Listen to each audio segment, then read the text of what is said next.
السلام علیکم سامعین، 13 ربیع الاخر اور 6 اکتوبر ہے۔ خبر کا عنوان ہے مناظر اسلام کا انتقال، انا للہ و انا الیہ راجعون۔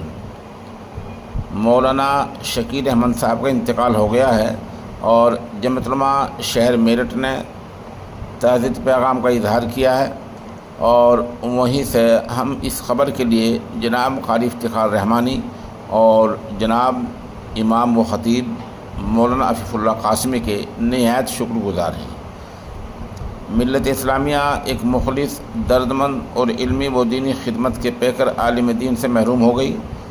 مولانا شکیل احمد ویٹ مقیم حال سمر گارڈن میرٹھ آج اس دار فانی سے رخصت ہو گئے۔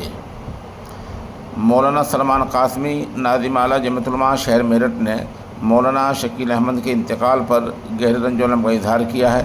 انہوں نے کہا کہ مولانا مرحوم نہایت مخلص، سنجیدہ اور قوم و ملت کے درد سے لبریز تھے۔ ان کی خدمات کو ہمیشہ قدر و احترام کی نگاہ سے دیکھا جائے گا۔ مولانا نے بتایا کہ مرحوم نہایت مخلص، متواضع اور دین متین کے سچے خادم تھے۔ طویل عرصے تک جمعیت علماء شہر میرٹھ کی سرپرستی کرتے ہوئے اس پلیٹ فارم کے ذریعے ملت کی رہنمائی اور دینی و سماجی خدمات انجام دینے میں شریک رہے۔ اسی طرح وہ محکمہ شریعہ میرٹھ کے بھی رکن رہے ہیں۔ ساتھ ہی انہوں نے مدرسۃ البنات کے ذریعے بچیوں میں دینی شعور، قرآن سنت کی تعلیم اور اخلاقی تربیت کو عام کرنے کا کار خیر انجام دیا ہے۔ مولانا کے اچانک انتقال سے شہر میرٹھ، خصوصاً علماء کرام اور جمعیت علماء کے کارکنان میں غم کی لہر ہے۔ مولانا سلمان قاسمی نے مرحوم کے لیے مغفرت و درجات کی بلندی اور ایصال ثواب کی دعا کے لیے درخواست کی ہے۔